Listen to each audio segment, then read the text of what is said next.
The desert wind carried the scent of sagebrush and aviation fuel across the small airfield outside Reno, Nevada. Sarah Mitchell stood on the tarmac at 5:30 in the morning, coffee cup warming her hands, watching the sun paint the eastern mountains in shades of copper and gold. She was 35 years old. She looked younger in the early light, but her eyes told a different story. They were the eyes of someone who had seen things that changed a person permanently. The airfield was called Henderson's Charter Service. 3 hangars, 2 runways, a small office that smelled like coffee and old flight manuals. Sarah had worked here for 9 years. Before that, she had flown different aircraft in different places under different circumstances. She did not talk about those years. The locals knew better than to ask. She walked the perimeter of the Cessna 182, conducting her pre-flight inspection with movements so practiced they had become meditation. Her fingers traced the leading edge of the wing, checking for damage. Her eyes scanned rivets and control surfaces. Her hands tested the security of access panels. This was muscle memory built over thousands of hours, the kind of knowledge that lives in the body rather than the mind. The farmer arrived at 6:15, right on schedule. His name was Robert Chen. He was 72 years old, a Vietnam veteran who had flown Hueys in the Mekong Delta half a century ago. He never talked about it either. That was something he and Sarah had in common. They both carried wars that had never quite ended. "You fly like military," he said, watching her complete the walk-around inspection. His voice was rough from decades of cigarettes he had quit 20 years earlier. Sarah glanced up. "Used to, sir, long time ago." Chen nodded slowly.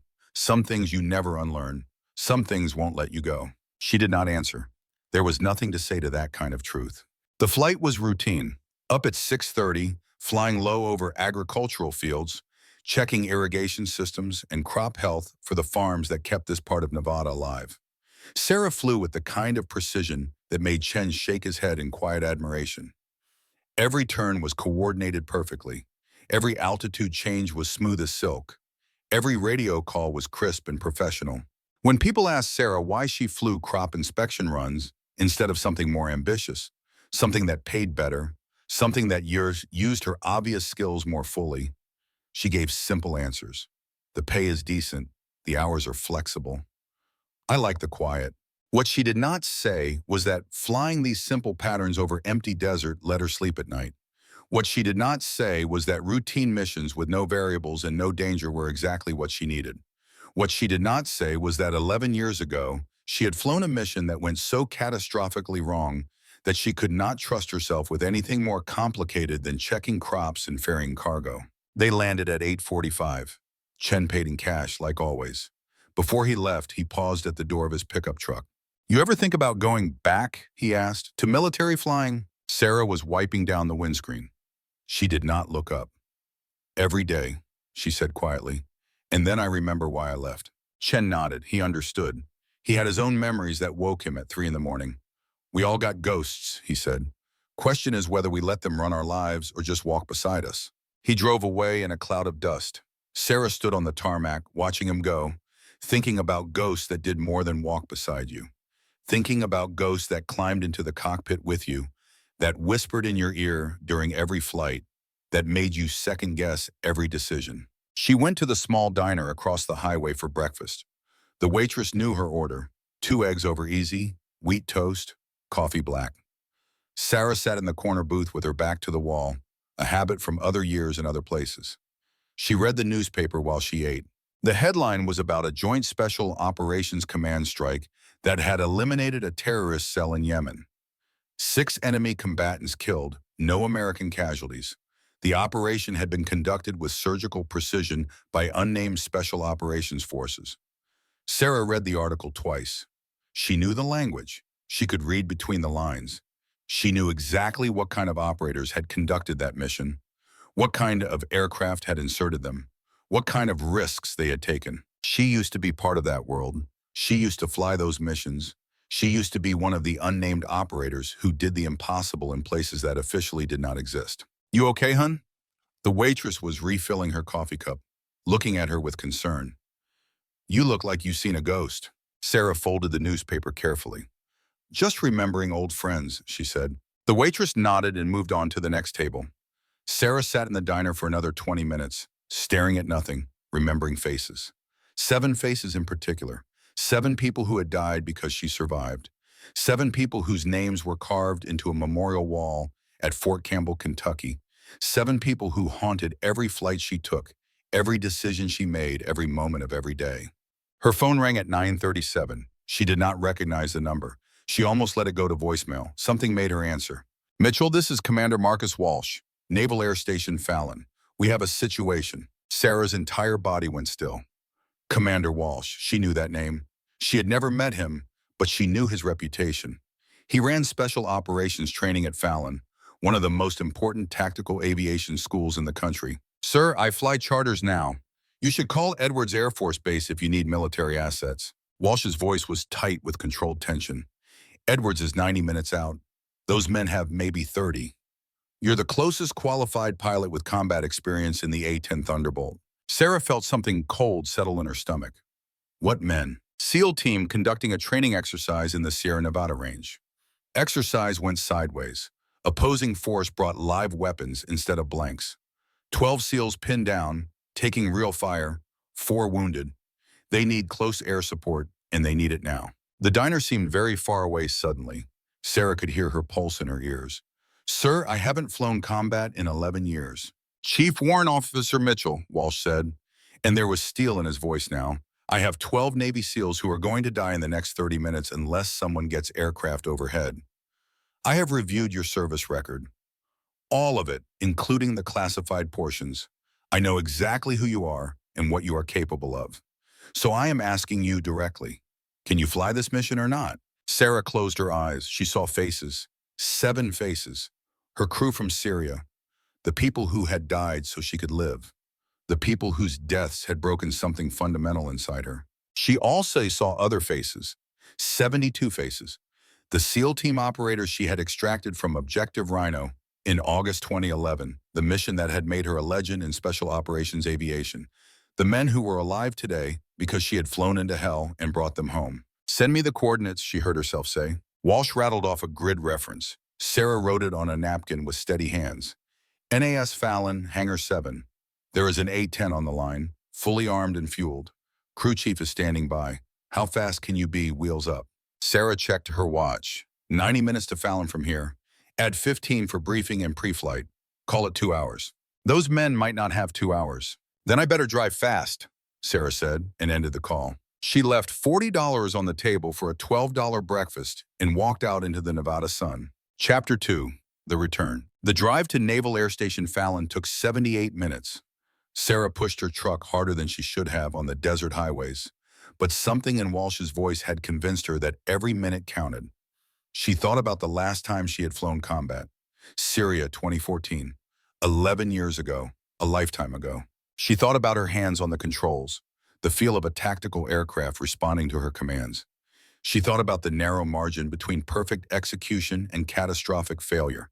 She thought about how easy it would be to make a mistake after 11 years of flying nothing more demanding than crop dusters and charter flights. She thought about 12 SEALs who were depending on a pilot they had never met, who had no idea that the contractor flying to their rescue was a ghost from special operations history. The gate guard at NAS Fallon checked her identification and made a phone call. 30 seconds later, she was waved through with directions to Hangar 7. Sarah drove across the base, past rows of fighter aircraft and training facilities, feeling like she was moving through a dream. Or a nightmare. She was not sure which.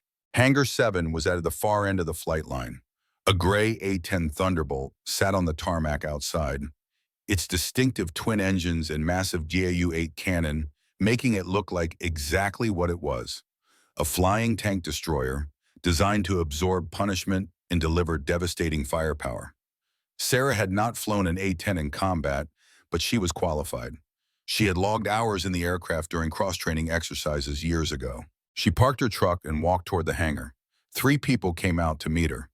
The first was Commander Walsh, a man in his mid-40s with gray at his temples and the bearing of someone who had spent decades in command. The second was a crew chief, 50-something, wearing a flight suit with the patches of a maintenance master sergeant. The third person made Sarah stop walking. Colonel James Carter stood in the shadow of the hangar doorway, hands in his pockets, watching her with eyes that had not changed in the 11 years since she had last seen him. He was 65 years old now. His hair had gone completely silver. The lines in his face had deepened, but he stood with the same straight-backed posture, the same quiet authority that had made him one of the most respected commanders in the 160th Special Operations Aviation Regiment. Sarah had not known he would be here. She had thought he was retired, living somewhere quiet, finally at peace after 30 years of sending men and women into the most dangerous operations imaginable. "Colonel," she said quietly. "Mitchell," Carter replied. "Been a long time." Walsh looked between them. "You two know each other?" "Colonel Carter trained me," Sarah said. She kept her eyes on Carter, trying to read his expression. 2006 through 2014, 160th Special Operations Aviation Regiment. He was my commanding officer. Carter stepped into the sunlight. He looked older than Sarah remembered, but then again, 11 years had passed. 11 years of carrying the weight of command, of making decisions that cost lives, of living with the consequences. "I retired 5 years ago," Carter said. "Then Commander Walsh called me this morning and told me that Sarah Mitchell had volunteered for a combat rescue mission. I had to see if you would really come back." Sarah felt something tighten in her chest. "You thought I wouldn't?" Carter's expression was complicated. "I thought you had built a good life away from all this. I thought you had found peace. I wasn't sure you would risk that, even for SEALs in trouble." Before Sarah could respond, Walsh cut in. "We can do the reunion later. Right now, we have 12 men with their backs against the wall. Let's brief this mission." They walked into the hangar. A conference room had been set up with maps and satellite imagery covering the walls. Sarah recognized the terrain immediately. Sierra Nevada mountains, rough country, limited approach vectors. The kind of place where everything could go wrong very quickly. Walsh pointed to the map. "SEAL Team 6, 12 operators conducting a training exercise here." He indicated a valley about 40 miles northeast of the base. The scenario was asymmetric warfare, counterterrorism tactics. The opposing force was supposed to be using training weapons. "Supposed to be," Sarah repeated. Walsh's jaw tightened. "We have reason to believe someone on the opposing force brought live ammunition. Real weapons. Real bullets. The SEALs are taking actual fire. 4 wounded, 2 critical. They have burned through most of their ammunition defending their position. If we don't get air support over them in the next 20 minutes, they will be overrun." Sarah studied the map in silence. Her fingers traced the valley contours, the ridge lines, the potential firing positions. Her mind was already calculating approach angles, weapons employment options, risk factors. The door opened. A woman in her early 40s entered, wearing the uniform of a Marine Corps major. Her name tape read Rodriguez. She looked at Sarah with barely concealed skepticism. "Commander, with respect, sending a civilian contractor into a hot combat zone is not protocol. We should wait for military assets from Edwards." Walsh turned to face her. "Major Rodriguez, Edwards is 75 minutes out. These men have less than 30. I am not willing to sacrifice 12 SEALs to protect protocol. Chief Warrant Officer Mitchell is qualified. She is available, and she has more combat experience than anyone else on this base." Rodriguez's eyes narrowed. "With respect, sir, her file says she flew helicopters for the Army. Cargo and transport. This mission requires precision strike capability in an A-10. That is a completely different skill set." Carter spoke for the first time since they entered the briefing room. "Major, you are looking at Sarah Mitchell's unclassified file. I am looking at her complete record, including the portions that are still classified above your clearance level." Rodriguez stiffened. "Sir, I don't understand." "You don't need to," Carter said quietly. "What you need to know is that Chief Mitchell has 217 combat missions, a Distinguished Flying Cross, 2 Purple Hearts, a Bronze Star with Valor device, and more time in tactical aircraft than most pilots accumulate in 20-year careers. She is qualified for this mission." The room had gone very quiet. Sarah stood at the map, not looking at anyone, wishing Carter had not revealed that much. She had spent 11 years trying to be invisible, trying to be just another contractor, trying to forget who she had been. Another person entered the briefing room. He was in his late 30s, built like someone who spent serious time in the gym, with the watchful eyes of a special operations veteran. His name tape read Brennan. "Master Sergeant," Sarah noted, "SEAL instructor." Brennan looked at the map, then at Sarah, then at Walsh. "Sir, I volunteer as observer for this mission. If we are sending a contractor into a combat zone, we need military eyes on the aircraft." Walsh nodded. "Approved. Brennan, you will fly backseat in the A-10. Your job is to spot targets, confirm weapons employment, and abort the mission if Chief Mitchell cannot execute. A captain entered next, younger, early 30s, with the cocky bearing of a fighter pilot. His name tape read Sullivan. He looked Sarah up and down with obvious dismissal. Commander, let me take this mission. I am current and qualified in the A-10. No offense to the contractor, but this situation requires a combat pilot, not someone who flies tourists around Reno. Sarah finally turned from the map. Her voice was very calm. Captain, what is your total flight time? Sullivan blinked, caught off guard. 1,800 hours. Combat hours? Sullivan hesitated. 200 deployed to Iraq in 2019. Sarah nodded slowly. I have 6,000 hours total time, 4,000 in tactical aircraft. Combat time is classified, but it is more than 200. I have flown missions in Iraq, Afghanistan, Syria, Yemen, and Pakistan. I have been shot at by everything from small arms to surface to air missiles. I have landed aircraft with failing systems, damaged flight controls, and one engine out. So when you are ready to compare qualifications, Captain, we can have that conversation. Until then, I suggest you let the adults handle this. The room went absolutely silent. Sullivan's face turned red. Rodriguez stared. Brennan was watching Sarah with new interest, reassessing everything he had assumed about her. Carter was smiling very slightly. That is the Sarah Mitchell I remember, he said quietly. Walsh checked his watch. We have 17 minutes before those SEALs are likely overrun. Chief Mitchell, are you ready to fly this mission? Sarah looked at the map one more time. The valley, the ridge lines, the approach vectors. She could see it all in her mind, could feel the aircraft responding to her commands, could calculate the geometry of weapons employment and escape routes. She thought about Syria, about her crew, about the 7 people who had died because bad intelligence had put them in an impossible situation. She thought about Objective Rhino, about the 72 SEALs she had pulled out of a similar valley under similar fire, about the way that mission had felt, the clarity of purpose, the absolute certainty that saving those men mattered more than her own survival. She thought about the 12 SEALs who were fighting for their lives right now, burning through their last magazines, waiting for help that might not arrive in time. Send me the tactical frequencies, Sarah said, and someone get that A-10 ready to fly. We are wheels up in 10 minutes. Walsh allowed himself a small smile. Chief, the aircraft is already prepped. Crew chief has been standing by.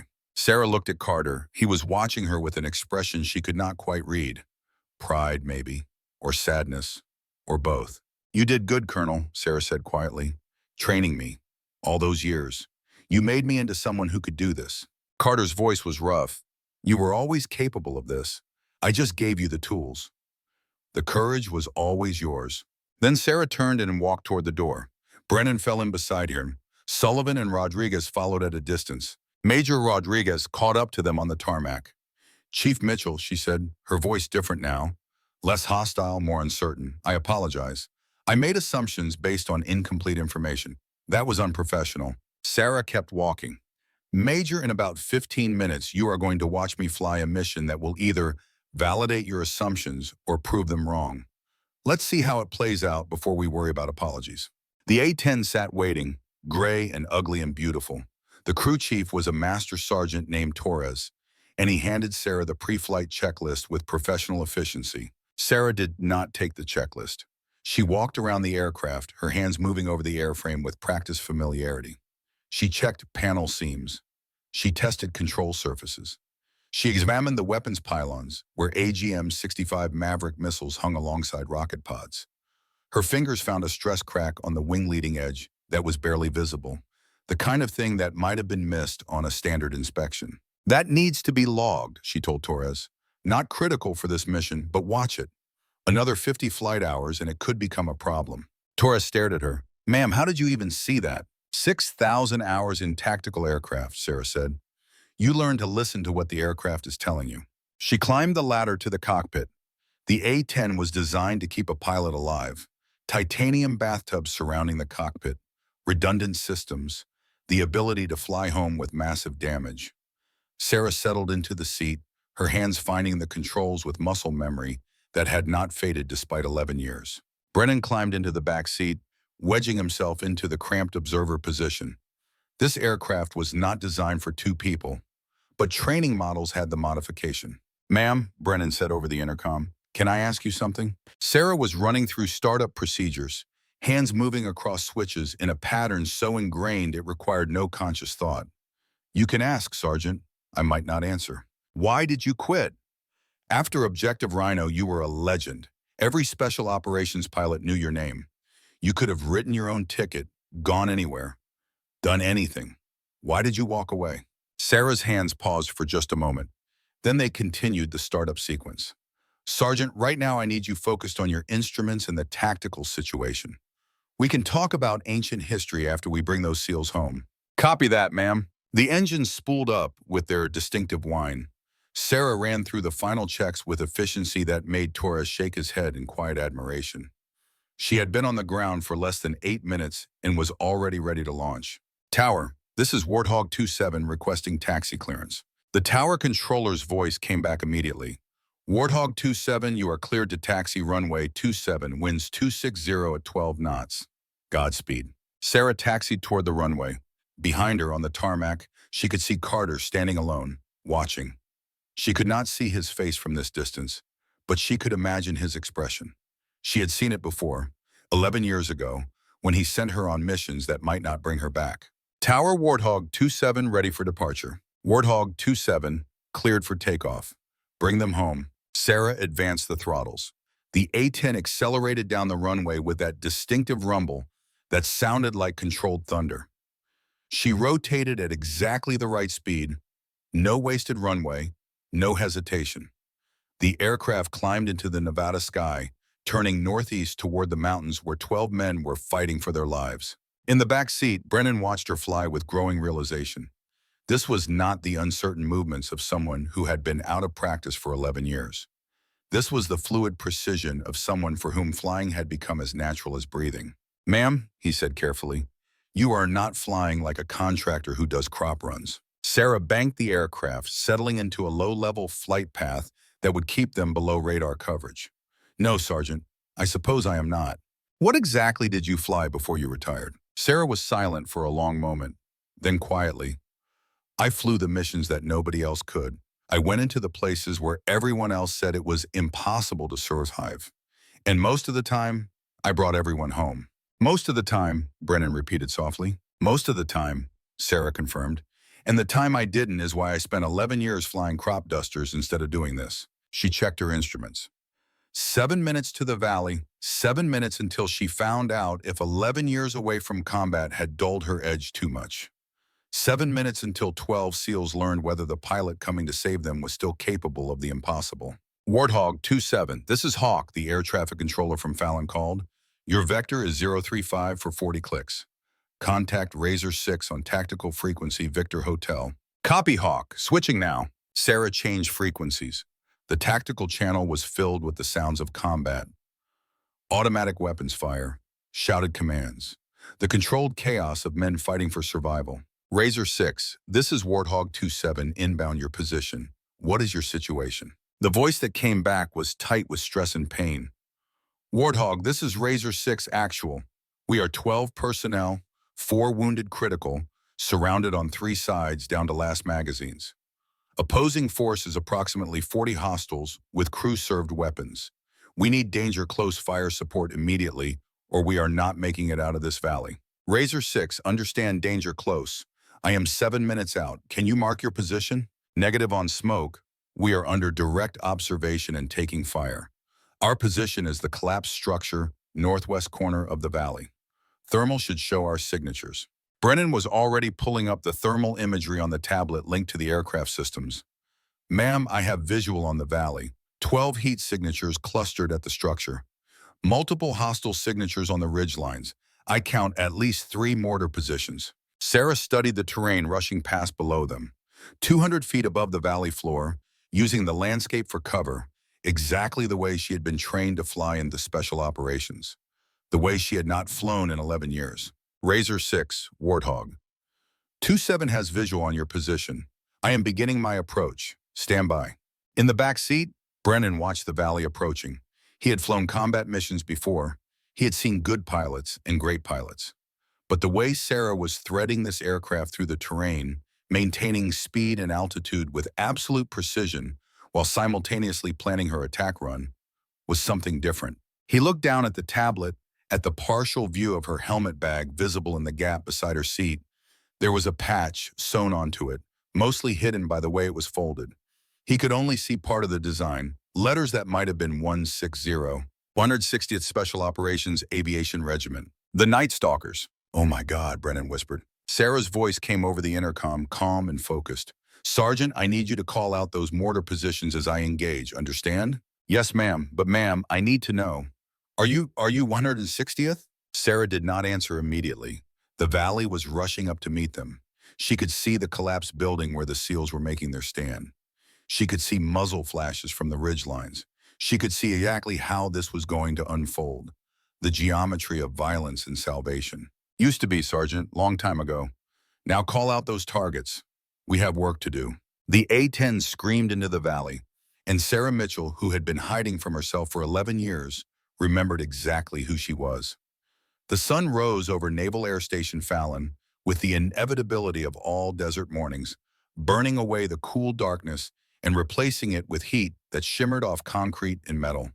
Sarah Mitchell had not slept.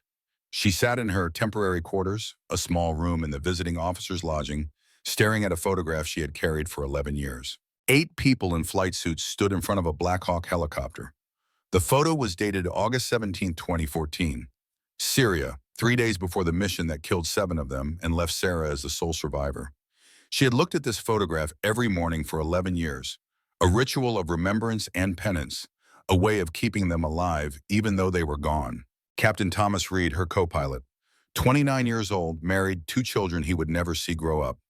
Staff Sergeant Marcus Diaz and Sergeant Lisa Park, her crew chiefs, who had held defensive positions for 73 minutes while she completed the mission.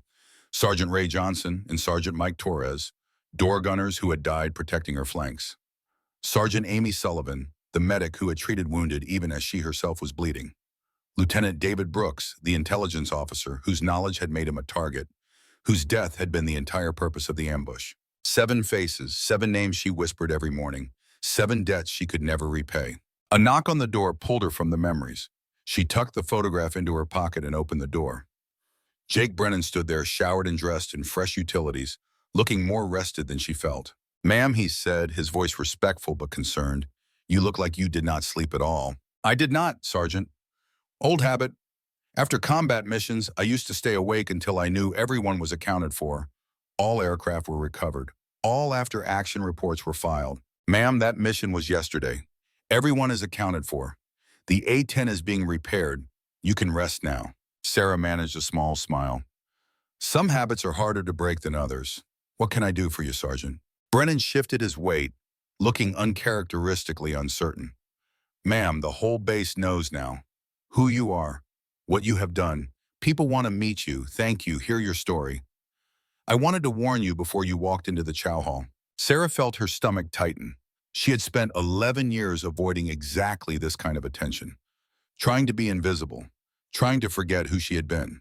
How many people are we talking about, Sergeant? Brennan looked apologetic. Pretty much everyone who can walk, ma'am. Word spread fast after the mission.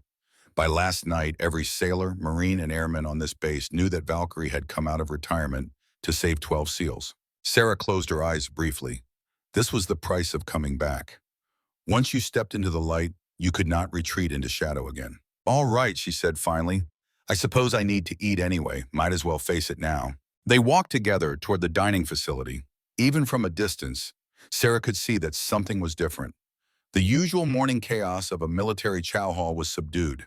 People were standing in small groups, talking quietly, glancing toward the entrance as if waiting for someone. When Sarah walked through the door, the room went silent. Hundreds of eyes turned toward her.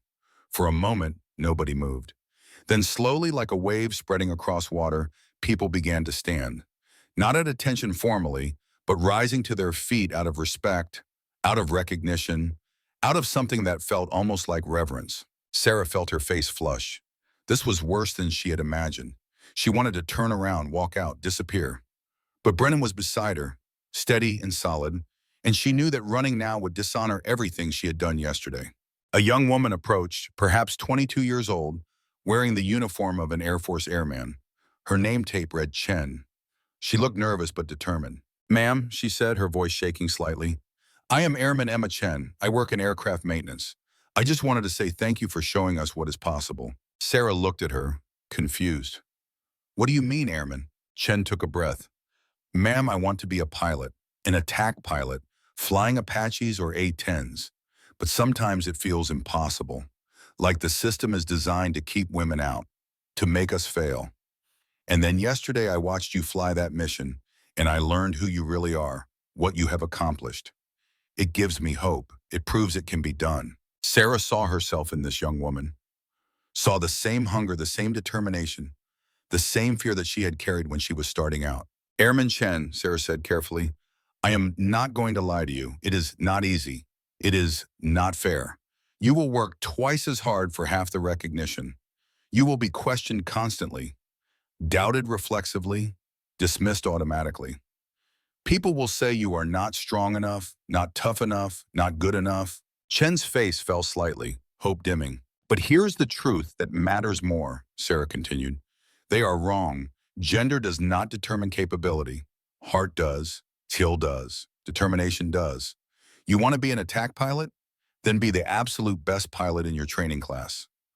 Outwork everyone. Outstudy everyone. Outfly everyone. Prove with performance they cannot dismiss or ignore." She paused, making sure Chen was listening. "Not for them. For yourself. Because you deserve to fly, just as much as anyone else. And Chen, when you make it," and I said when, not if, because I can see the fire in you, "remember this moment. Remember what it felt like to need encouragement. Then give that same encouragement to the next generation of women coming behind you. That is how we change the system. One generation supporting the next." Chen's eyes were bright with unshed tears. "Yes, ma'am, I will. I absolutely promise I will." After Chen walked away, others approached. A staff sergeant who had served in Iraq and wanted to shake the hand of a legend. A young lieutenant who had written a paper about objective rhino in flight school. A master chief who had been at Fort Campbell when Sarah was with the 160th and remembered her reputation. Sarah handled each interaction with grace she did not feel, thanked them for their service, deflected their praise, tried to make them understand that she was just a pilot who had done her job. But she could see they did not believe it. To them, she was something more. A symbol. A proof that impossible things could be accomplished if you refused to accept limitations. After an hour, Commander Walsh appeared and gently extracted Sarah from the crowd. He led her to a quiet conference room where coffee was waiting and the noise of the dining facility could not reach. "Chief Mitchell, I apologize for that. I should have anticipated the reaction and provided you some privacy." Sarah sipped the coffee, grateful for the caffeine and the silence. "Sir, it is fine. I understand. They are young and they want heroes. I just wish I felt more heroic." Walsh studied her.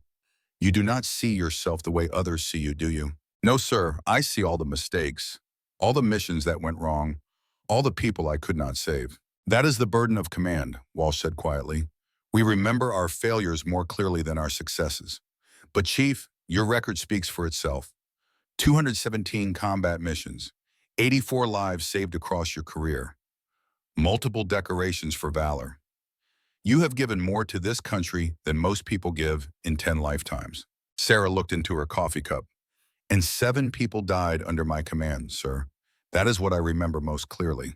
Walsh was quiet for a moment. Then he said, "I read the classified report about Syria, all of it, including the portions that were redacted from most files.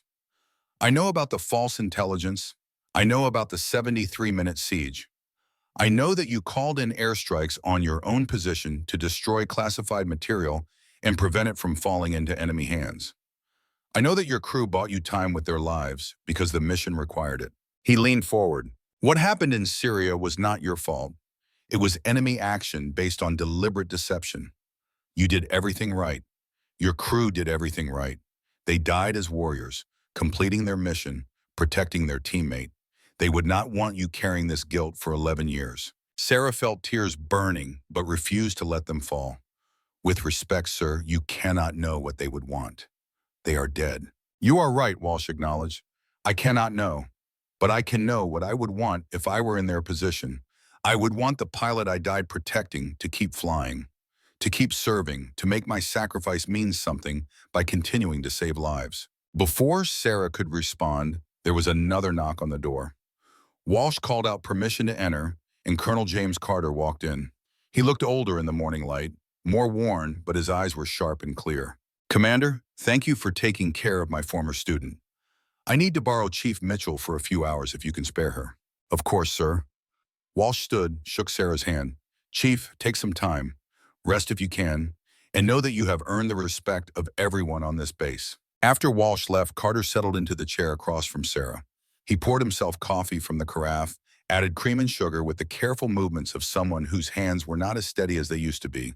"How are you holding up, Sarah?" "I have been better, sir." That scene in the chow hall was overwhelming. "Fame is a burden," Carter agreed, "especially for people who never sought it. But it comes with the territory when you do extraordinary things." "I just flew a mission, sir, same as I did hundreds of times before." "You flew a perfect close air support mission after 11 years away from combat," Carter said. "You saved 12 SEALs with shooting that would be impressive for someone who flies daily. You did it while dealing with trauma and guilt that would have broken most people. Do not minimize what you accomplished." Sarah changed the subject. "Sir, why are you really here? You retired 5 years ago. You should be somewhere warm, fishing, enjoying your pension, not watching over former students at a training base." Carter was quiet for a long moment. When he spoke, his voice carried weight that Sarah had not heard before. "I am here because of Syria, Sarah. Because I sent your crew into that valley based on intelligence I should have questioned more carefully. Because I trusted a source who had been compromised. Because my decision cost 7 lives. Sir, you could not have known. That is what everyone says. That is what the investigation concluded. Bad intelligence, fog of war, no one to blame." Carter's hands tightened around his coffee cup. "But I was the commander. I made the call, and I have lived with that decision every day since." He looked up, met Sarah's eyes. "I watched you resign, watched you disappear into contract work, watched one of the finest pilots I ever trained waste her talents because she could not forgive herself for surviving. And I did nothing because I was afraid. Afraid you would hate me if you knew I blamed myself. Afraid I would lose your respect." Sarah felt something crack inside her chest. "Sir, I could never hate you. You made me into the pilot I am. You believed in me when no one else did." "Then believe me now when I tell you this," Carter said. "What happened in Syria was not your fault. It was not random chance. It was deliberate enemy action, and the man responsible is still out there, planning more attacks, preparing to kill more Americans." He pulled a tablet from his briefcase and set it on the table. Classified intelligence reports filled the screen. "His name is Khalid Mansour. He was our source in Syria. He fed us the false intelligence deliberately because your crew was transporting Lieutenant Brooks, the intelligence officer who had cracked Mansour's network. Mansour sacrificed his entire cell to eliminate Brooks and protect whatever operation he was planning." Sarah stared at the screen, at the face of the man who had killed her crew. She had never known. In 11 years, no one had told her that Syria was not just bad luck, that it had been murder. "Why are you telling me this now?" she asked, her voice barely above a whisper. "Because Mansour has resurfaced." Carter scrolled through the intelligence reports. "We have credible intelligence that he is planning a major attack. Multiple American cities, Mumbai-style siege, potentially hundreds of casualties. And we have a very narrow window to stop him." "What kind of window?" 72 hours. Carter's voice was steady. "We know where he is. We know his security measures. We have a plan to capture or kill him. But it requires a pilot with very specific skills. Someone who can fly a tactical insertion into denied territory. Someone who can handle a hot extraction under fire. Someone who has done this before and survived." He paused. "Someone like you, Sarah." Sarah felt like the room was tilting. "Sir, I just flew my first combat mission in 11 years. I am not ready for something like this." "You flew yesterday's mission like you had never stopped," Carter said. "The skills are still there. The courage is still there, and now you have a reason. You can get justice for your crew. You can stop the man who killed them from killing anyone else." Sarah looked at the intelligence reports, at Mansour's face, at the coordinates of his compound in Pakistan, at the estimated casualties if his attack succeeded. She thought about her crew, about the 73 minutes they had bought her with their lives, about whether their deaths would have meaning or just be a tragedy with no resolution. "How dangerous is this mission?" she asked. "Very," Carter admitted. We will be operating without official authorization in Pakistani territory. If we are compromised, there will be no support, no rescue, no acknowledgement. It is a one-way mission in terms of political cover. And the team? I am assembling the best available. Hayes and his SEAL element from yesterday's mission. Apache gunship support. Brennan as your observer. Carter paused. And me as your co-pilot. Sarah's head snapped up. Sir, that is insane. You are 65 years old. You retired 5 years ago. I am also a qualified pilot with thousands of hours in tactical aircraft, Carter said. And I owe it to your crew to finish this myself. I sent them to die, Sarah. I need to be the one who makes their deaths mean something. There was something else in his voice. Something he was not saying. Sarah studied his face, saw the lines of pain around his eyes, the weight he carried in his shoulders. Sir, what are not you telling me? Carter was quiet for a long moment. Then he reached into his jacket and pulled out an envelope. He set it on the table between them. Do not open this unless I do not make it back from Pakistan. Colonel, what is this? Insurance, Carter said. But I need you to promise me you will not open it before the mission. Can you do that? Sarah looked at the envelope, at the careful handwriting that spelled her name. She had a terrible feeling she knew what it contained. Sir, are you sick? Carter met her eyes. Yes, stage 4 cancer. 6 months if I am lucky. So this mission is my last one either way. I would rather die doing something that matters than waste away in a hospital bed. Sarah felt tears burning. She had lost so much already. Lost her crew. Lost 11 years hiding from herself. The thought of losing Carter too, the man who had shaped her into the warrior she became, was almost more than she could bear. Sir, she said, and her voice broke. Sir, I cannot lose you too. You are not losing me, Sarah. Carter reached across the table and put his hand over hers. You are helping me finish my service with honor. There is a difference. I have made peace with dying. What I have not made peace with is dying without finishing what I started, without getting justice for the people I failed. His grip tightened. I need you for this mission, Sarah. Not just as a pilot, but as the person who understands what we lost in Syria.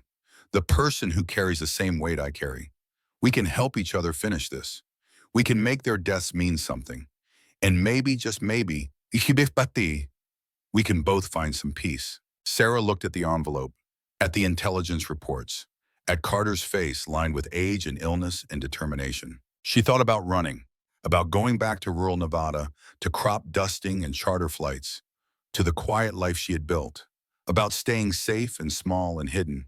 Then she thought about Airman Chen looking for hope, about the 12 SEALs who would see their families because she chose to come back, about her crew who had died protecting a mission, protecting her, trusting that their sacrifice would matter. How long do I have to decide, she asked. Carter allowed himself a small smile. You just did, Sarah. I can see it in your eyes. You were never going to say no. It is not in your nature. He was right. She had made the decision the moment he told her about Mansour. Everything after was just noise. When do we start planning? She asked. Now, Carter said. Hayes and his team are waiting. We have 72 hours until wheels up. Every minute counts. Chapter 5. The Ceremony. The conference room filled over the next hour. Hayes arrived with his 8 SEAL teammates, moving with the quiet confidence of men who had done impossible things and expected to do more. Major Rodriguez and Captain Sullivan came next, the tension from their earlier confrontation replaced by professional focus. Brennan took his place near Sarah, the observer who had witnessed her return to combat and understood what it meant. But before the planning session could begin, Hayes raised his hand. Commander Walsh, with your permission, my team has something we need to do first. Walsh looked curious but nodded. Proceed, Lieutenant Commander. Hayes stood, and his entire team rose with him, moving into formation with parade ground precision.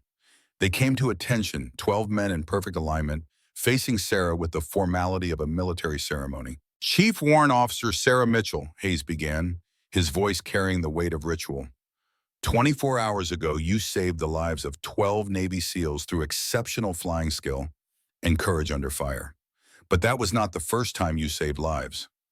13 years ago in Afghanistan, you flew a mission designated Objective Rhino. You extracted 72 SEAL team operators from a hot landing zone under circumstances that every other pilot said were unsurvivable. He paused. I was one of those 72 men, ma'am. Petty Officer Second Class Hayes, 23 years old, certain I was going to die in that valley. You flew into hell 3 times and pulled us all out. You gave me 13 more years of life. You gave me a career, a family, a future. Hayes reached into his pocket and pulled out something that caught the light. A coin, gold and heavy, embossed with the seal trident and the words Team 6. This is our team coin, ma'am. We do not give these to civilians. We do not give them as favors or souvenirs. You have to earn it. You have to bleed with us, fight with us, prove beyond any doubt that you are one of us. He stepped forward and placed the coin in Sarah's hand. Ma'am, you have earned this twice over. Once in Afghanistan when you saved 72 of us. Once yesterday when you saved 12 more. You are family now. That is not a metaphor. That is literal truth. If you ever need anything, you call. We will move heaven and earth to be there. Guaranteed. Sarah looked down at the coin, feeling its weight, understanding what it represented. When she looked up, every SEAL in the room was watching her with the expressions of absolute respect and gratitude. One of the younger SEALs stepped forward. He was perhaps 25, with a bandaged leg from yesterday's mission. His name tape read Mackenzie. Ma'am, he said, his voice thick with emotion. My wife gave birth to our first daughter 6 days before yesterday's mission, Emma Rose Mackenzie. Because of you, I got to meet her, hold her, hear her first cry. Because of you, my daughter will grow up knowing her father. His voice broke. Thank you does not even begin to cover what I owe you, ma'am. But thank you anyway. Sarah felt tears on her face now. She did not try to stop them. These men had given her something she had not felt in 11 years. They had given her forgiveness, acceptance, the knowledge that her survival was not a sin, but a gift that let her continue saving lives. Lieutenant Commander, she managed to say, Petty Officer Mackenzie, all of you, you do not owe me anything. I was just doing my job. No, ma'am, Hayes said quietly. You were being a warrior, and warriors do not abandon their brothers, no matter the cost. That is who you are. That is who you have always been. Major Rodriguez stepped forward, her professional composure cracked by visible emotion. Chief Mitchell, I owe you an apology, a significant one. Yesterday I questioned your qualifications, suggested you were not capable, let my own insecurities cloud my judgment. She took a breath. I have spent my career fighting for respect in a male-dominated field. Somewhere along the way, I started tearing down other women instead of building them up. I became part of the problem I was trying to solve. Watching you yesterday, learning who you really are, I realize how wrong I have been. Not just about you, but about how I have treated female personnel throughout my career. Rodriguez extended her hand. I am sorry, and I promise I will do better. I will be the kind of officer who opens doors instead of guarding them. Sarah shook her hand. Major, we all carry things. What matters is that we learn from them. Thank you for your honesty. Captain Sullivan approached next, looking genuinely shaken. Ma'am, I do not know how to apologize for what I said yesterday. I dismissed you, belittled you, suggested you were not qualified.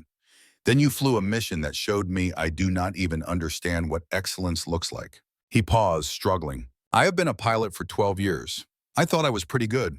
You showed me the difference between competent and legendary. I am sorry, ma'am, deeply sorry, and I will never make assumptions about someone's capabilities based on their current job or gender again.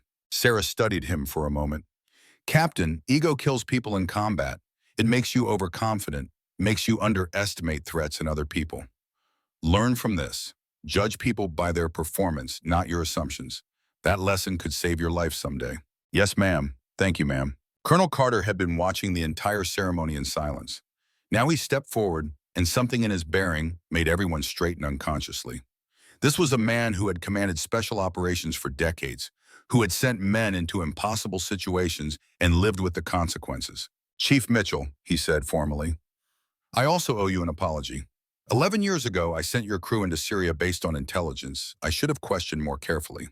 I trusted a source who had been compromised. 7 good people died because of my decision. The room went absolutely silent. I have carried that guilt every day since, Carter continued. Watched you resign, disappear, waste your talents because you blamed yourself for surviving. And I did nothing because I was afraid to admit my own failure. That was cowardice, and I am sorry. He straightened. But we have a chance now to make their deaths mean something, to stop the man who killed them from killing anyone else. And I am asking you, as your former commander and as someone who respects you more than almost anyone I have ever known, to help me finish what we started in Syria. Sarah looked at him, at the man who had shaped her career, who had believed in her when others doubted, who carried his own burden of command with dignity and pain. "Sir," she said quietly, "you did not fail in Syria. You made the best decision possible with the information available. The failure was enemy action, not yours. Just as my crew's deaths were not my failure, but the cost of serving in combat." She paused. "But you are right that we have a chance to finish this, to get justice, to make sure no one else dies because of Mansour's actions. So yes, sir, I will fly this mission. We will do it together, and we will both come home." Carter's eyes were wet, but he smiled. "Then let us get to work." Chapter 6, The Truth Revealed. The planning session lasted 4 hours. Maps were studied, satellite imagery was analyzed, flight routes were calculated, weapons loads were determined, communications protocols were established. Every detail was examined, every contingency was planned, every risk was assessed. But underneath the professional planning, Sarah could feel something else, a sense of finality, the knowledge that this mission was not just about stopping Mansour, it was about closing a chapter that had been left open for 11 years, about finding peace or dying in the attempt. When the session finally broke for food and rest, Sarah found herself alone with Colonel Carter again. He looked exhausted, his face pale, his hands trembling slightly. The disease was taking its toll. "Sir, you need to rest," Sarah said with concern. "I will rest when I am dead," Carter replied with a ghost of his old humor, "which admittedly will not be long now, regardless of this mission's outcome." He pulled out the envelope again, the one he had given Sarah earlier. "I need you to understand what is in this, even though I asked you not to open it until after the mission. It is not fair to send you into combat without full information." Sarah started to protest, but Carter held up his hand. "It contains 2 things. First, a full confession of my role in the Syria mission. Every decision I made, every assumption I failed to question, every red flag I ignored. If this mission goes wrong and I do not make it back, I want the truth on record. I want your crew's families to know that their loved ones died because of my failure, not yours." "Sir, that is not true." "It is true enough," Carter said, "and it needs to be said. The second thing in the envelope is a letter to you, Sarah, telling you everything I should have said 11 years ago, how proud I am of you, how much I respect you, how sorry I am that I let you carry guilt that should have been mine." He set the envelope on the table between them. "But more than that, it tells you what I want you to do after this mission is over. Win or lose, live or die. I want you to stop hiding, stop wasting your talents. Come back to the 160th as an instructor. Teach the next generation. Pass on what you have learned. Make sure your crew's sacrifice leads to better trained pilots who can handle the missions we could not." Sarah felt her throat tighten. "Sir, I do not know if I can do that." "You can," Carter said with absolute certainty. "Yesterday proved it. You came back after 11 years and flew like you had never left. The skills are still there. The courage is still there. All you need is purpose. And teaching, Sarah, teaching is the highest purpose.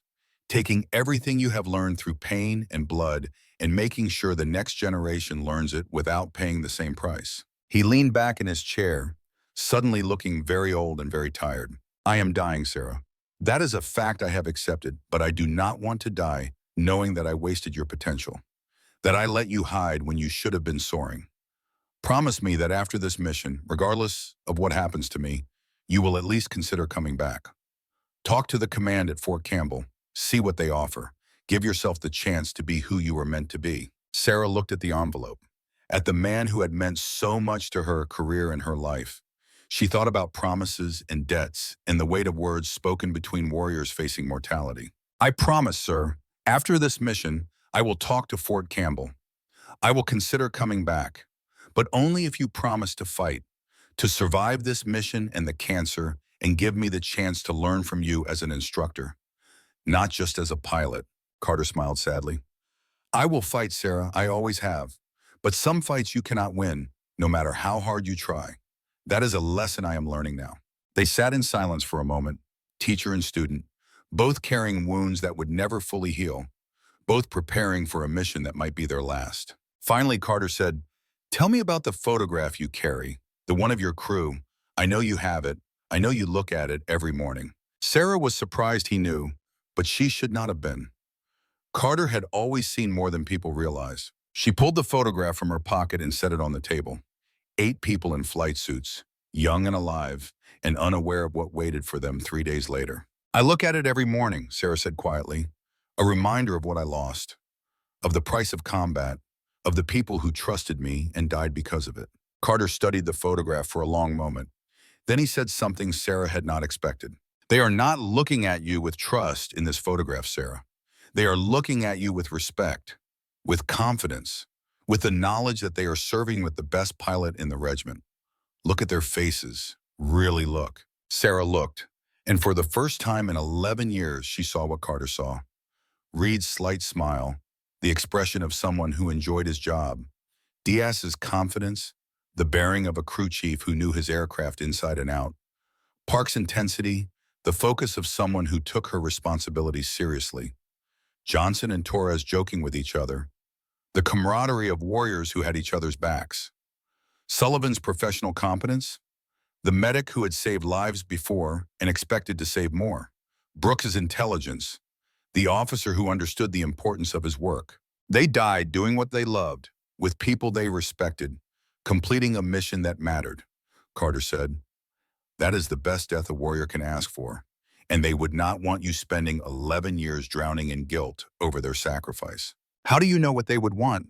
Sarah asked, her voice breaking. Because I am dying, and I know what I want, Carter said simply. I want the people I trained to continue serving, to keep making a difference, to honor my investment in them by being the warriors I helped shape. Your crew wanted the same thing. They died buying you time to complete the mission. Honor that by continuing to fly missions, by continuing to save lives, by being Valkyrie. Sarah felt something fundamental shift inside her. For 11 years, she had carried their deaths as failure, as proof that she did not deserve to survive. But Carter was offering a different perspective.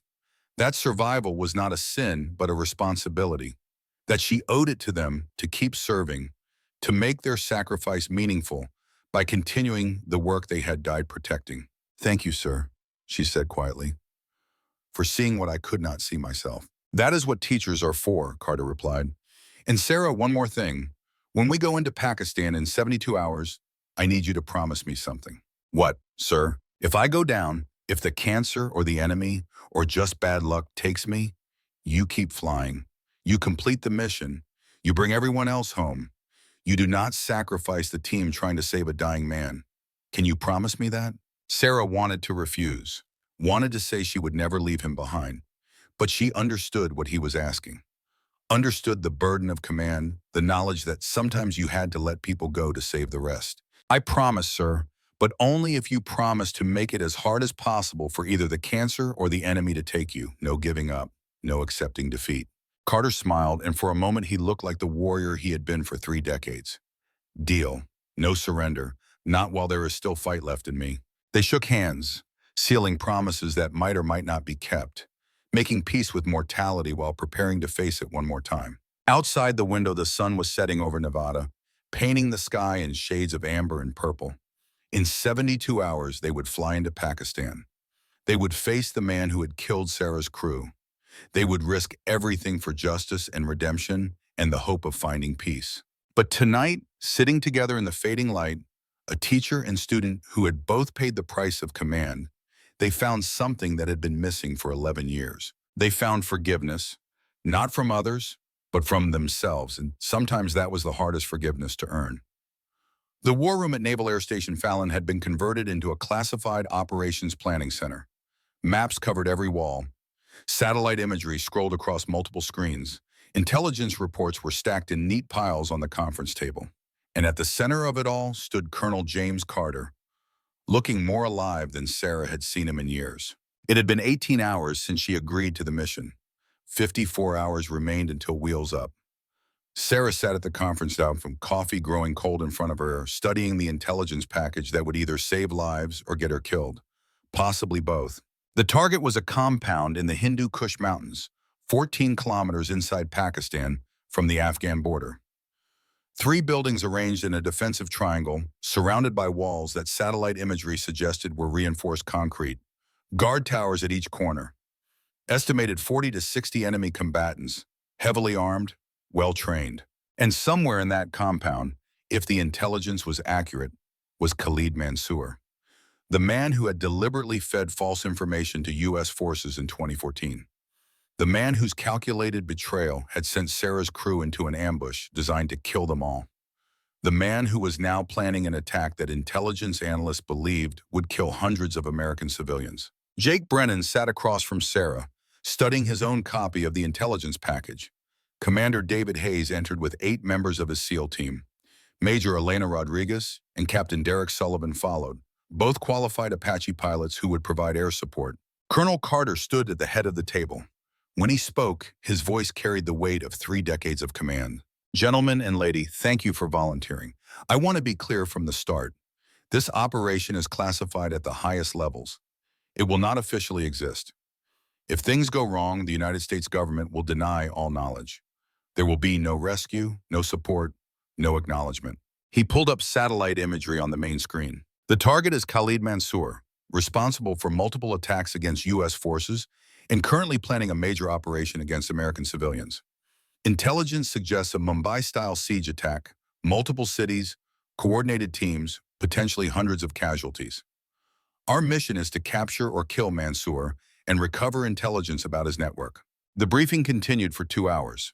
Flight routes were calculated, weapons loads were determined, communications protocols were established. Every detail examined, every contingency planned. Hayes leaned forward. Sir, what is the extraction plan if the compound is hot when we try to leave? We fight our way out, Carter said simply. Speed and violence of action. Get in, get Mansour, get out.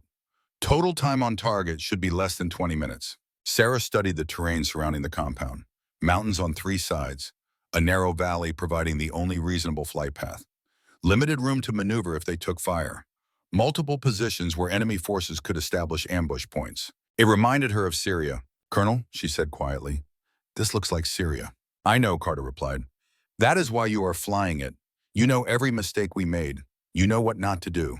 The planning session ended near midnight. Sarah walked outside into the desert darkness. Stars filled the sky with ancient light. She stood on the tarmac thinking about the mission that waited 54 hours away. Colonel Carter joined her, standing in comfortable silence. You are having second thoughts, Carter said finally. I am having all the thoughts, sir, wondering if I am ready, wondering if I have the right to risk other people's lives when I could not save my own crew last time. Carter was quiet for a moment. Sarah, I need to tell you something about Syria, something I should have told you 11 years ago. Sarah turned to look at him. The intelligence that sent your crew into Syria came from a source I personally vouched for. I had worked with Mansour for 2 years. He had provided good information dozens of times. I trusted him. When he said the compound was lightly defended, I believed him without sufficient verification. His voice was rough with emotion. I sent your crew to die based on my judgment, my failure to question the intelligence. That is on me, Sarah, not you. You did everything right. The failure was mine. Sarah felt something crack inside her chest. Why did you not tell me?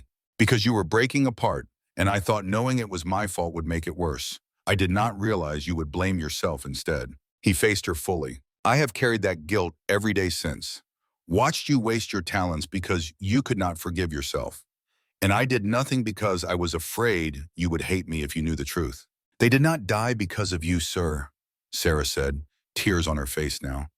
They died because a traitor fed us false intelligence. They died doing their jobs. They died as warriors. Carter's own eyes were wet. Maybe, but we drown in guilt anyway. That is what it means to be a leader, to carry the weight of decisions that cost lives. Is that why you are really coming on this mission, sir? Not for justice, but for redemption? Carter smiled sadly. Maybe both. Justice for your crew, redemption for my failure, and a chance to end my service doing something that matters instead of dying slowly in a hospital bed. He put a hand on her shoulder. But mostly, I am coming because I need to know you will be all right, that this mission will not break you the way Syria did. Then we better make sure we both come home, sir, because I am not ready to lose you yet. Chapter 8. The Final Hours. The next 48 hours passed in intensive preparation. Sarah spent hours in the simulator, flying approaches to the compound, practicing emergency procedures.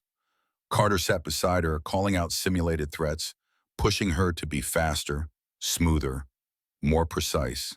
The modified Sikorsky S-92 arrived, painted white with red medical crosses. Underneath the innocent exterior, it carried military-grade avionics, encrypted communications, defensive countermeasures, and mounting points for weapons. Sarah walked around the aircraft with Crew Chief Torres. "Ma'am," he said, pointing to modifications, "we have chaff and flare dispensers here, radar warning receivers, missile approach warning system, extended range fuel tanks, reinforced floor for the SEAL team in full combat gear. What about weapons? 2 crew-served machine guns can be mounted in the doors in under 5 minutes. If you are intercepted before the assault, you are just a medevac bird. After the assault, Sergeant Brennan and 1 SEAL can install and man the guns during flight." Sarah spent an hour alone in the cockpit, familiarizing herself with controls and systems. Her hands found everything naturally, muscle memory from thousands of hours. This was who she was, not the contractor hiding from her past, a warrior preparing for battle. That evening, Hayes found her in the hangar. "Ma'am, I wanted to talk about Objective Rhino, about what that mission meant." "Sir, that was 13 years ago." "Ma'am, I was there. 23 years old, thought I was invincible. When we got pinned down, when we started saying goodbye to each other, I accepted I was going to die. Then your call sign came over the radio, Valkyrie inbound. You flew into that valley 3 times through fire that should have knocked you out of the sky. You saved my life." His voice was intense. "In 2 days, I'm going to repay that debt. My team and I are going to make sure you come home from Pakistan. No matter what it takes. You saved us once. Now we save you." The final briefing was held at 0200 hours, 2 hours before Wheels Up. Everyone was present, dressed in civilian clothes. Carter stood at the head of the table one last time. "Final weather check shows conditions remain favorable. Pakistani air traffic control has our flight plan. Once we cross into Pakistani airspace, we are operating without authorization. Our window to divert is 47 minutes during the middle of the flight when we are beyond radar coverage." He looked at each person. "Once we are committed, we do not abort because it gets difficult. We abort only if mission success becomes impossible. We are potentially the only thing standing between Mansour and mass casualties. So we do not quit unless we have absolutely no choice." Sarah felt the familiar pre-mission tension, the heightened awareness, the sharp focus. In a few hours, she would be flying into hostile territory, risking everything. She thought about her crew from Syria, about the 7 people who had died in another valley, about the sealed letter Carter had given her. She thought about Hayes and his promise. She thought about all the weight she had carried for 11 years, and she made a decision. Whatever happened in Pakistan, she was done running, done hiding. She was Sarah Mitchell, call sign Valkyrie, and Valkyrie brought people home. Crew Chief Torres approached. "Ma'am, aircraft is ready, all systems green." Sarah nodded. "Let us go to work." Chapter 9 in a Hell. The modified Sikorsky S-92 lifted off from Neyes Fallon at 447 hours. Sarah was in the pilot seat, Colonel Carter beside her in co-pilot position, Brennan monitoring systems.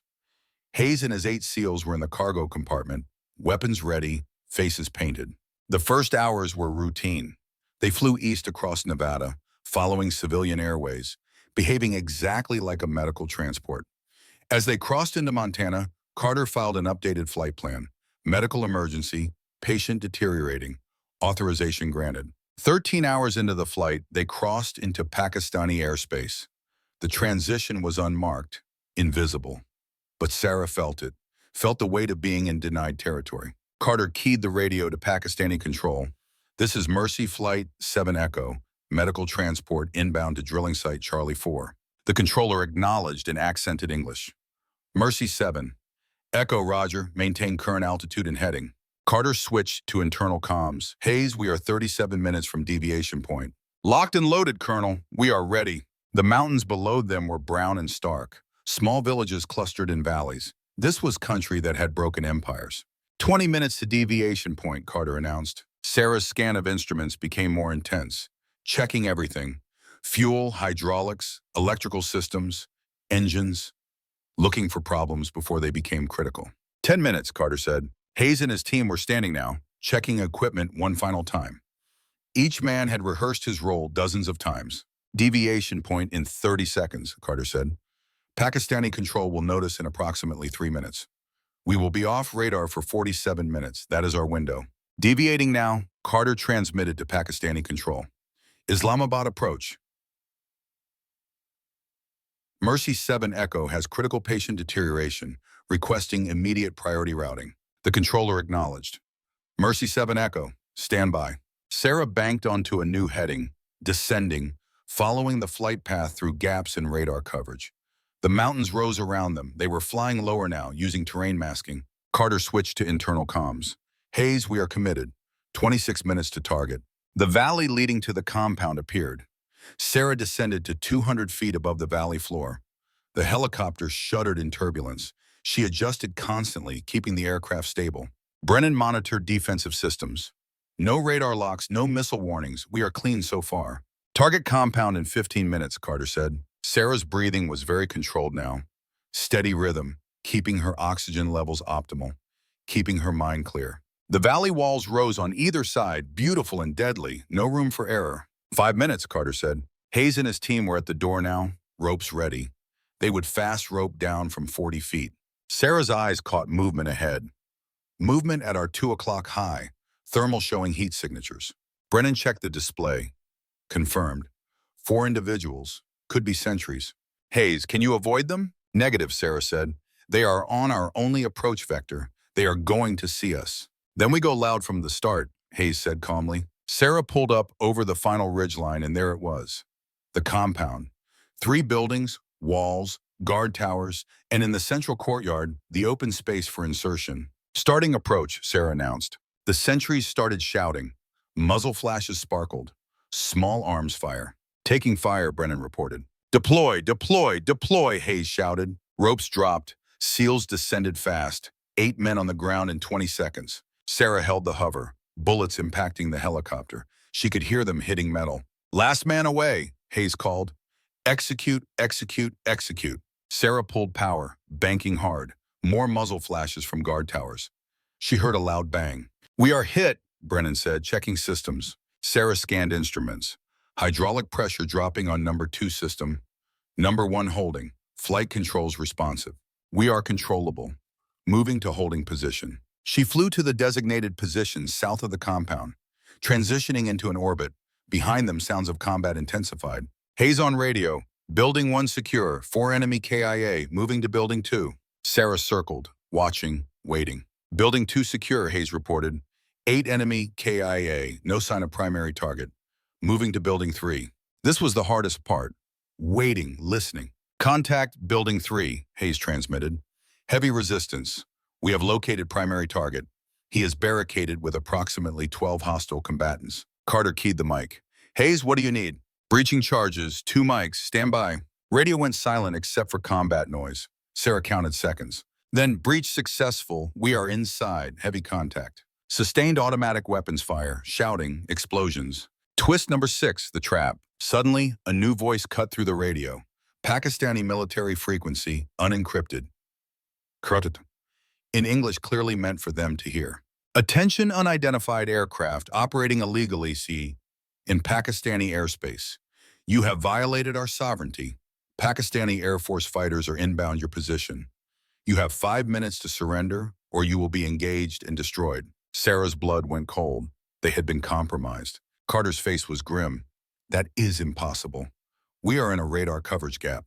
Then another voice, heavily accented, filled with triumph. Did you think I would not have insurance, Colonel Carter? I have friends in Pakistani intelligence. They have been tracking you since you entered our airspace. Your mission is over.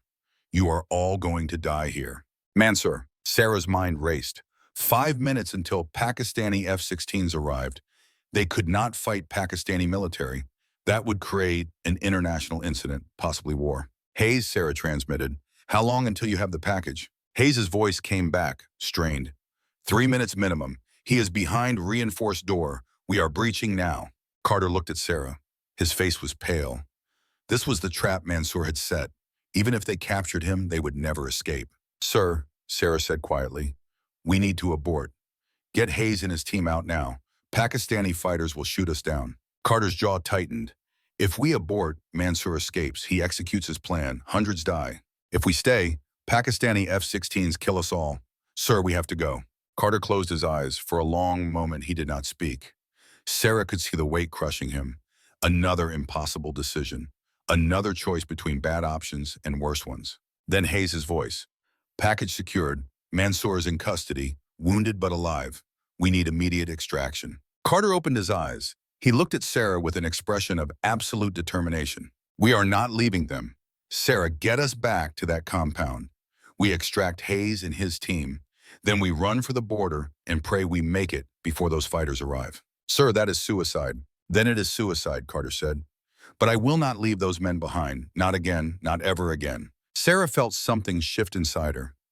This was what leadership looked like. Not the safe choice, not the smart choice, the right choice, regardless of cost. On my way, she said, and turned the helicopter toward the compound. Chapter 10, The Run. Sarah came in fast and low, transitioning to hover in the courtyard. Bullet holes everywhere, bodies scattered. SEALs were moving toward her, two men carrying a struggling figure. Mansour. Sarah held the hover rock steady despite fire from surrounding buildings. Team loading, Hayes reported. Sarah counted. 8, 9, 10 with Mansour. Where are the other two? Mackenzie and Davis providing rear security. More fire erupted. Two SEALs burst from a doorway running. One stumbled. The other grabbed him.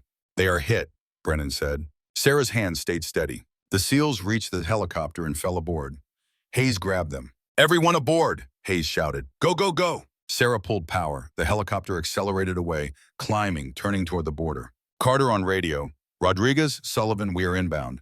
Be advised, Pakistani fighters are 3 minutes behind us. We need immediate support. Copy, Valkyrie, Rodriguez replied. We are moving to intercept position. Brennan, how bad is our damage? Sarah asked. Number 2 hydraulic system offline. Number 1 showing fluctuating pressure. Maybe 30 minutes before complete failure. Can we make the border? Maybe. It is going to be close. Behind her, SEALs worked on wounded. Mackenzie had taken a round through his leg. Davis had fragment wounds. Neither life-threatening if they got medical care soon. And Khalid Mansour sat zip-tied, surrounded by men who had every reason to kill him. Carter was monitoring multiple frequencies. The Pakistani fighters are 2 minutes behind us. They are closing fast. Sarah flew with intense concentration. The controls were getting heavier as hydraulic pressure dropped. Then Carter said something that made her heart stop. Sarah, I need you to listen carefully. When those fighters get within missile range, I want you to brake hard left and deploy all countermeasures. That will give you maybe 30 seconds. Use it to get Hayes and his team across the border. What about you, sir? Carter's voice was calm. I am going to transmit on Pakistani military frequency. Identify myself. Tell them this mission was my decision, my authorization, that you were following my orders. Take responsibility. Maybe that buys you enough time. Sir, no. Sarah, that is an order. You get everyone else home. That is what matters. Tears were streaming down Sarah's face, but her hand stayed steady on the controls. Sir, I promised I would not leave you behind, and I am giving you permission to break that promise. Carter's voice was gentle now. This is my choice, Sarah. My way of making Syria right. Let me do this. The Pakistani fighters appeared on radar. 30 seconds until missile range. Carter keyed the Pakistani military frequency. Pakistani Air Force, this is Colonel James Carter, United States Army, retired. I am taking full responsibility for this incursion into your airspace. This mission was conducted under my authority. The other personnel were following my orders. I request you allow them safe passage to the border while I remain to answer for this action. There was silence. Then a Pakistani voice, formal. Colonel Carter, you are in violation of international law. You will land immediately or be destroyed. I will land, Carter said, but I need you to guarantee safe passage for the medical helicopter and its crew. They were operating under my deception. They believed this was an authorized mission. More silence. Sarah was 10 minutes from the border. Then, Colonel Carter, your offer is noted. The helicopter may proceed to the border. You will remain with your aircraft and await Pakistani custody. No, Sarah said. Sir, I will not do this. Sarah, Carter said, and his voice was firm now. You have 12 people on that aircraft depending on you. Mackenzie has a daughter. Hayes has a family. Every one of those SEALs has people waiting for them. And Mansour needs to get to American custody, or this was all for nothing. He paused. I am 65 years different with terminal cancer. I have maybe 6 months. This way, my death means something. This way, Syria is not the end of my story. This is my choice. Honor it. Sarah's vision was blurred with tears, but she kept flying, kept the helicopter stable. 5 minutes to border, Brennan said quietly. Sarah, Carter said one more time. Thank you for being the finest pilot I ever trained. Thank you for making an old man proud. Now get everyone home. That is my final order. Yes, sir, Sarah whispered. She crossed the border at low altitude, high speed. The Pakistani fighters did not follow. They stayed in their airspace, circling the spot where Carter had set the helicopter down. Rodriguez and Sullivan's Apaches escorted Sarah to the forward operating base. She landed hard, the skids hitting with jarring impact. Medical personnel rushed to the aircraft. Mackenzie and Davis were loaded onto stretchers. Mansour was taken into custody. Hayes climbed out and approached Sarah. His face was grim. Ma'am, we go back for him. We mount a rescue operation. We do not leave him behind. Sarah shut down the engines. Her entire body was shaking. He made his choice, Lieutenant Commander. He bought us time to complete the mission. He saved all of us. We honor that by making sure Mansour faces justice, by making sure his sacrifice means something. But we cannot just leave him to the Pakistanis. Sarah looked at Hayes with eyes that had seen too much loss. We do not get to choose how our teachers leave us. We only get to choose how we honor their teaching. Epilogue. 3 months later, Fort Campbell, Kentucky. November morning, crisp and clear. Sarah Mitchell stood at the front of a classroom filled with 20 young pilots. The 160th Special Operations Aviation Regiment insignia hung on the wall behind her. On her desk sat a photograph in a simple frame. 8 people in flight suits standing in front of a Black Hawk helicopter. Syria, 2014. She wore the uniform of a chief warrant officer, the rank she had resigned 11 years ago and only recently reclaimed. On her chest were the wings of an Army aviator, the combat patches of multiple deployments, and a ribbon rack that told the story of 217 missions across a career that had finally resumed. Good morning, she said. I am Chief Warrant Officer Sarah Mitchell, call sign Valkyrie. Welcome to Advanced Tactical Aviation. Over the next 12 weeks, I am going to teach you what it means to be a Night Stalker. In the back of the room, a man sat quietly observing. Colonel James Carter, thinner than he had been 3 months ago, moving slower but alive. The Pakistani government had released him after 2 weeks of diplomatic negotiations. Cancer treatment was ongoing. Prognosis uncertain. But he was here. The deal had been simple. Carter had taken full responsibility for the Pakistan mission. The U.S. government had disavowed him publicly while negotiating his release privately. Technically, he faced court-martial for unauthorized military action. Realistically, given his terminal diagnosis, the Army had quietly retired him with full honors and asked him to consult on special operations training, which was why he sat in Sarah's classroom 3 times a week, watching his former student become the teacher she was meant to be. Among the 20 students was Airman Emma Chen, who had completed basic flight training and been accepted into the Army's Warrant Officer Flight Training Program. She sat in the front row, taking notes with fierce attention. Sarah continued, "This program has a 92% washout rate. Most of you will not make it, not because you lack talent, but because being a Night Stalker requires something beyond skill. It requires heart, courage, the willingness to fly into situations where everyone else says it is impossible." She picked up the photograph from her desk. These 7 people taught me what that means. They were my crew. They died in Syria in 2014, protecting a mission, protecting me, doing their jobs as warriors. For 11 years, I ran from their memory. I believed surviving them was a sin. Her voice was steady now. I was wrong. Surviving is not a sin, it is a responsibility. We owe it to those who fell to continue serving, to pass on what they taught us, to make sure their sacrifice leads to the next generation being better trained, better prepared, better able to complete the missions we could not. She set the photograph down. So I am not here to make you comfortable. I am here to make you competent.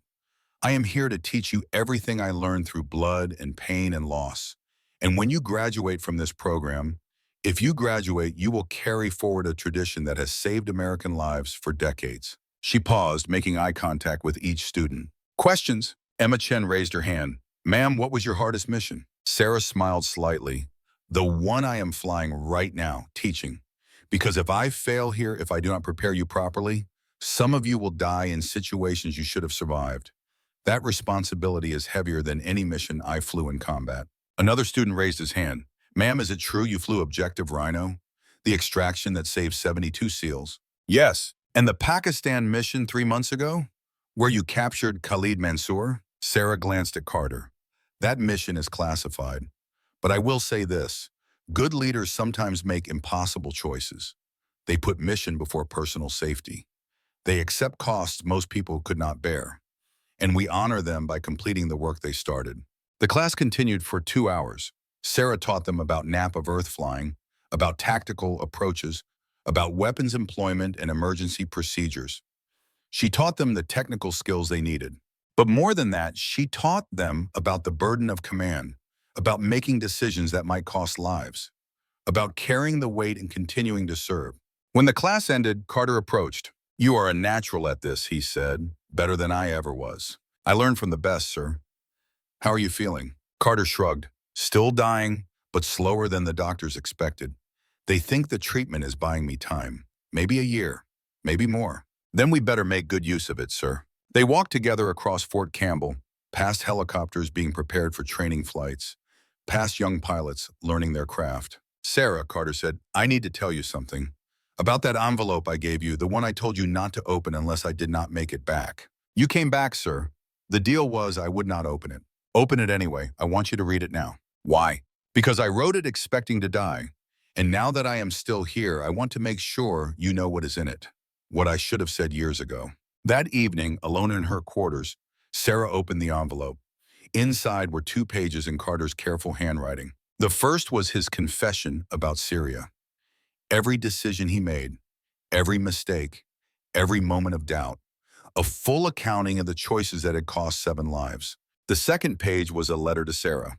It read, "Sarah, if you are reading this, I am gone. And if I am gone, I need you to know some things I was too much of a coward to say while I was alive. You are the finest pilot I ever trained, the bravest warrior I ever commanded, the closest thing I had to a daughter after my own son died in Iraq in 2006. I failed you in Syria. I sent your crew into hell based on intelligence I should have questioned. And then I compounded that failure by letting you carry guilt that should have been mine. But you did not fail them. You never failed anyone. You are not Valkyrie because you flew impossible missions. You are Valkyrie because you chose to fly them. Because when others said it could not be done, you did it anyway. Do not waste the life your crew bought you. Do not hide. Do not run. Be who you were meant to be. Teach the next generation. Pass on what you learned. Make sure their deaths led to something that matters. You owe them that. You owe yourself that. And Sarah, if I did not make it back from Pakistan, know that it was my choice, my way of making peace with Syria. Do not carry me as another weight. Carry me as proof that even old warriors can find redemption. I am proud of you. I have always been proud of you. Thank you for making an old man's last mission something that mattered. Your teacher, always, James Carter." Sarah set the letter down, tears streaming down her face. But they were not tears of grief. They were tears of release, of acceptance, of understanding. She walked to her desk and picked up the Syria crew photograph, looked at their faces. For 11 years, she had seen only loss, only guilt, only failure. Now she saw what Carter had tried to show her. She saw warriors doing what they loved. She saw people who had made a choice to serve. She saw sacrifice that had meaning because she was still here to honor it. She set the photograph back on her desk. Tomorrow she would teach another class. She would pass on what her crew had died protecting. She would make sure the next generation of Night Stalkers was ready for the impossible missions that waited. And maybe, in teaching them, she would finally finish the mission her crew had started. Maybe she would finally make their deaths mean everything they were supposed to mean. Outside her window, helicopters lifted into the Kentucky evening.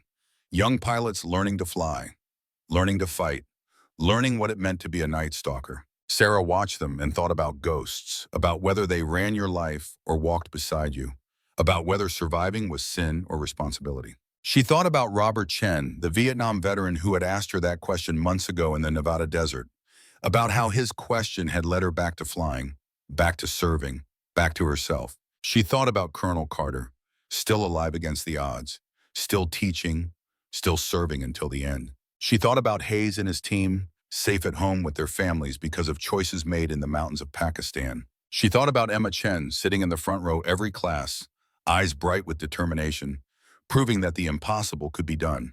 And she thought about her crew from Syria, about the promise she made every morning when she looked at their photograph, to make their sacrifice matter, to honor them by living fully, to be Valkyrie. Her phone rang. It was Hayes. Ma'am, just wanted to let you know. Mackenzie's daughter Emma took her first steps today. He sent me a video, wanted me to forward it to you. Sarah smiled. Send it, Lieutenant Commander. The video arrived. A toddler taking wobbly steps while her father encouraged her. Mackenzie's voice in the background, full of joy and pride. That little girl would grow up with her father. That father was alive because Sarah had flown into hell and brought him home.